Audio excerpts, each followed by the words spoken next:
saúde mental. É um tema que a gente trata aqui no Bom para Todos, já conversou com especialistas e a gente traz novamente um dos nossos entrevistados para voltar a falar sobre esse tema tão importante, que tem sido destaque, inclusive nesse momento de pandemia.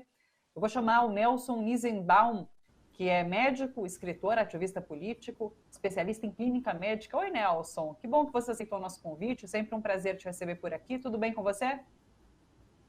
Tudo bem, Thalita. Muito obrigado pelo convite, da sua honrosa audiência. Fico muito feliz de tentar poder contribuir com alguma coisa com vocês. Nelson, a gente conversou inclusive sobre saúde mental, ali devia ser no meio da pandemia. Foi um assunto que acabou pegando muito por conta do isolamento social, das pessoas estarem nesse momento de pandemia, vivendo de uma forma totalmente diferente, nunca imaginada. Então a gente falou um pouquinho ali sobre saúde mental. E esse parece ser um tema que volta agora à tona, muito também por conta do Big Brother. Muita gente está acompanhando o Big Brother e o que a gente sente é que o Big Brother está sendo gatilho de algumas situações. Então, situações como depressão, suicídio, problemas emocionais, a gente vê tudo isso acontecendo nesse microcosmos que é ali o BBB, e a gente sente isso aqui fora também, e é um assunto que daí, então, acaba gerando debate, a gente acaba falando mais sobre isso, que é importante, inclusive, falar sobre saúde mental nesse momento. Eu queria uma avaliação sua sobre o que você tem sentido das pessoas nesse momento, o que é esse momento de pandemia em relação à saúde mental. As pessoas estão adoecendo mais?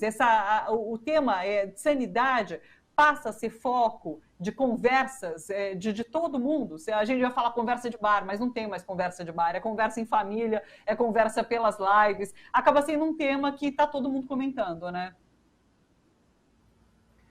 Sim, sem dúvida nenhuma, a questão da saúde mental nesse período é um imperativo, essa discussão, na medida em que esse novo cenário ele deveria estar servindo como fonte de inspiração e como energia de ação por parte de políticas públicas voltadas à questão da saúde mental em termos de pandemia.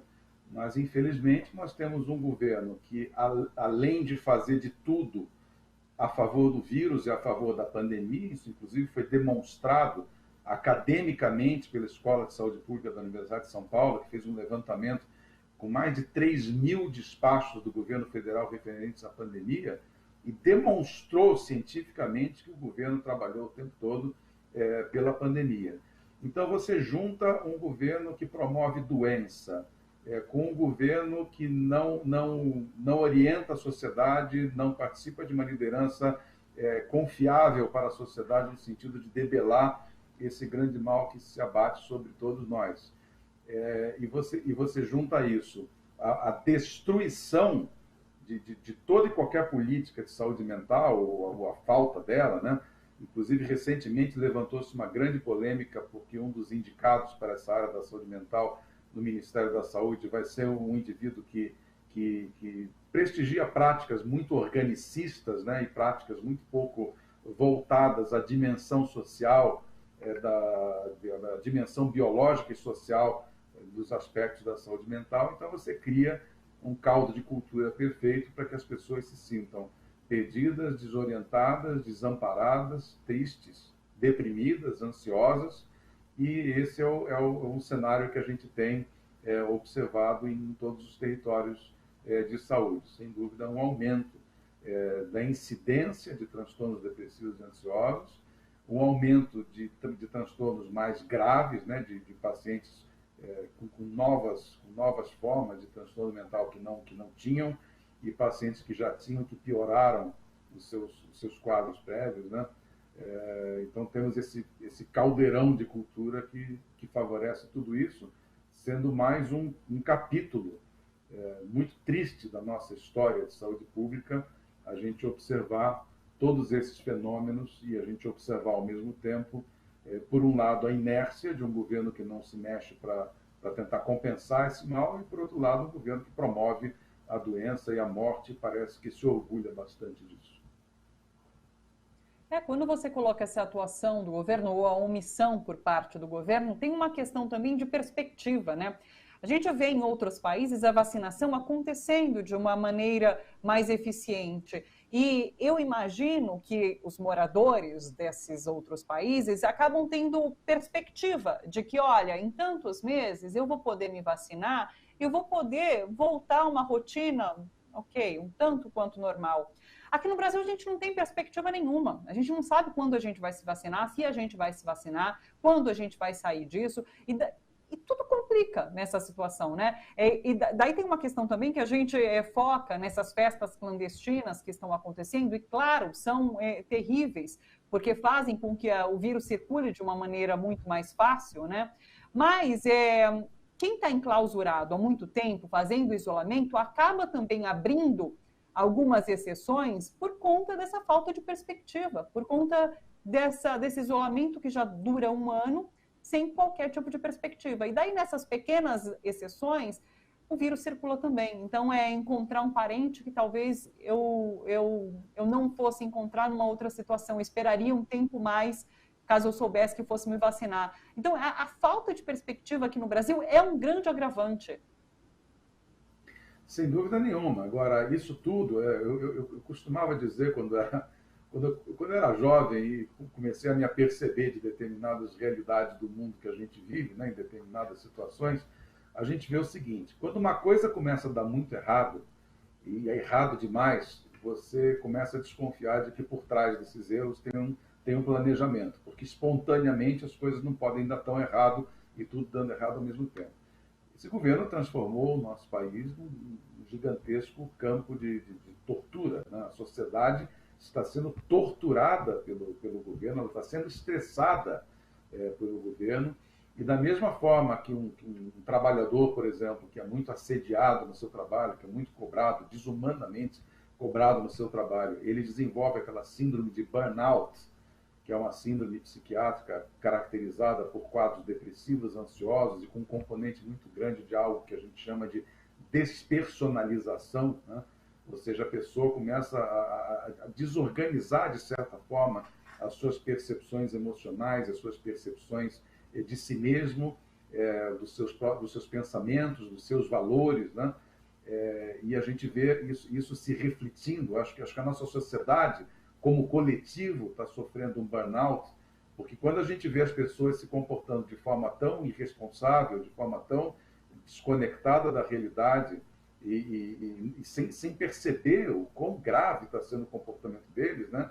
A gente faz a comparação com a síndrome individual do burnout e vê que a sociedade está esgotada, né? Essas pessoas não nasceram para serem más pessoas, para serem pessoas perversas, para serem pessoas incapazes de entender um determinado contexto, uma realidade, ou incapazes de ter sentimento de solidariedade e de compaixão pelo próximo, de empatia, e de repente a gente vê essas massas de pessoas se comportando dessa forma. É tudo isso que esse governo quis promover. O governo está sendo bem sucedido no seu projeto de desorganização da nossa sociedade, desorganização da nossa mente, desorganização dos sistemas sociais e biológicos que mantêm a nossa sanidade mental, e o país literalmente está, de certa forma, enlouquecendo, se é que podemos usar essa forma de expressão. Essa questão dos limites, né? A gente está sempre ultrapassando os limites. A gente fala, não, hoje deu, é o limite e não. Daí vem uma outra paulada na nossa cabeça e é de enlouquecer. A gente está sempre extrapolando os nossos próprios limites, né? Voltando, inclusive, a uma cena ali do Big Brother, vou fazer referência sempre a esse microcosmos ali, um dos participantes comentou que estava em isolamento durante esse tempo todo e agora entrou numa casa ali que também está em isolamento, mas tendo que conviver com 20 desconhecidos e com 20 pessoas. Ele estava isolado sozinho. Como que vai ser para a gente aqui fora essa volta à realidade após vacinação, após passado esse momento mais grave de pandemia? Vai ficar algum tipo de resquício disso que a gente viveu enquanto isolado, Nelson? Olha, sinceramente, eu não tenho uma resposta objetiva para isso, né? Sem dúvida nenhuma, esse período deixará sequelas. Não sabemos ainda medir exatamente. Certamente, as crianças e os jovens que ficaram privados da sua vida escolar e da sua vida social num período tão crítico, que é justamente o período de formação dos laços sociais, dos laços de confiança, dos laços de pertencimento, que são tão importantes para a formação da personalidade das pessoas, eu acho que para eles isso vai ser mais pesado. Para nós adultos, não sei, eu particularmente não tenho, acho que não vou ter muita dificuldade em retomar a minha vida normal, mas é claro que eu não posso falar por mim, não posso projetar a minha realidade em toda a sociedade. Mas me preocupo muito com os jovens e com as crianças em relação a isso, porque certamente ficarão determinadas sequelas. Para os adultos, a princípio, não vejo grande dificuldade em voltar à vida normal.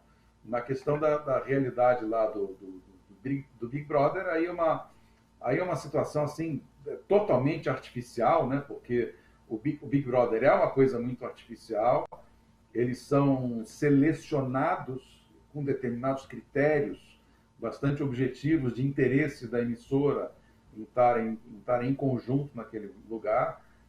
De certa forma, a gente vê que certos conflitos parecem ser planejados ou previstos, pelo menos, né, para que de fato ocorram, para criar situações de tensão, de conflito com a participação da sociedade se envolvendo nesse imbróglio aí de escolher quem é o bonzinho, quem é o malzinho da história, né? Então, para esse grupo, talvez a saída da casa e a volta a uma vida minimamente normal seja um episódio realmente diferente, né? Ninguém sai daquela casa sem grandes transformações e, eventualmente, sem grandes traumas, que parece que é o caso. A gente tem ouvido falar, tem acompanhado um pouco a distância, mas a repercussão está muito grande, né? Mas Sim. então seriam essas as minhas considerações sobre a tua pergunta. Você sabe que a gente recebeu um comentário aqui? Eu achei super interessante. A Iris Lucatelli falou: saúde mental é não assistir o BBB, mas o fato é que muita gente mergulhou nesse programa para se distrair da realidade e se deu mal, porque de fato, como eu comentei, tem muito gatilho ali dentro, muita gente comentando que não está se sentindo bem de assistir esse programa por conta dos conflitos ali dentro. E nesse sentido, como fazer para manter a saúde mental? Muita gente agora em março vai completar um ano de isolamento. Quem fez dessa forma mais rígida está um ano sem encontrar parentes próximos, amigos, principalmente amigos, né? Como manter a saúde mental? É uma pergunta abstrata também, talvez, mas como manter a saúde mental nesses tempos, Nelson? Olha, a gente discutiu essa questão numa live no meio do ano passado, ou talvez no começo, né? Também não há uma resposta objetiva. O que eu costumo dizer é o seguinte: esse é um momento que tem algumas janelas de oportunidade, né? E talvez as pessoas que têm um pouquinho mais de predisposição, um pouquinho mais de segurança, de autoestima, tem uma oportunidade grande de explorar novos territórios da vida que só são exploráveis nesses momentos de mais isolamento, de mais intimidade, seja as pessoas que vivem sozinhas, as pessoas que vivem em família. Então, muita coisa pode ser construída nesse período, muitas coisas novas na vida da pessoa, né? Então, assim, se as pessoas conseguem se organizar em torno de um projeto de expansão do seu relacionamento consigo mesmo e com aqueles mais próximos com os quais convive nas famílias e em casa, melhorar ou expandir as suas relações também em relação a redes sociais, a meios de comunicação remoto, expandir as suas relações culturais pela leitura de livros, pela escuta de música, ou por exercícios de determinadas profissões, de aprimoramentos, enfim, há uma série de coisas que a gente pode ganhar. Então, a gente costuma muito relacionar a saúde mental à capacidade da gente fazer um projeto, à capacidade da gente organizar a nossa vida, as nossas emoções em torno de um processo de vida onde cada dia possa ter um significado, onde cada dia possa significar a adição de uma experiência nova, de uma memória boa, de uma emoção boa, e não apenas a gente ficar prestando atenção naquilo que está acontecendo de ruim. Existe sim, no meio de toda essa realidade, existem grandes oportunidades de expansão de consciência, de expansão de relações, apesar do isolamento físico. É claro que isso é bastante teórico e se aplica muito a pessoas que têm essa condição prévia, né, que tem já uma condição prévia de saúde mental. Aquele indivíduo que já vinha de um quadro depressivo ansioso, que já vinha de um transtorno mental maior e que é muito dependente das relações sociais e familiares, esse realmente dificilmente vai alcançar uma sanidade mental nesse período. Então, a coisa tem realmente dois lados. Tem um lado para quem tem capacidade de aproveitar essas oportunidades e aqueles que já entram nessa situação, já, vamos dizer, numa condição de muito prejuízo, uma condição de dificuldade de encontrar coisas boas nisso tudo. Enfim, é um período muito complexo, muito desafiador. Realmente, como eu falo, nós estamos vivendo uma guerra, né, onde os nossos generais são esses que a gente está observando no governo, que se fosse numa guerra de fato, a gente tinha perdido a guerra no terceiro dia de guerra, o país já estava rendido incondicionalmente. Né? Nelson, sempre muito bom te ouvir, viu? Muito bom que você compartilhe sua lucidez aqui com a gente. Muito obrigada pela participação. Até uma próxima. Um beijo grande para você. Muito obrigado, foi muito bom estar com vocês e aguardo o próximo convite que eu aceitarei claramente. Um grande abraço a todos, muito obrigado.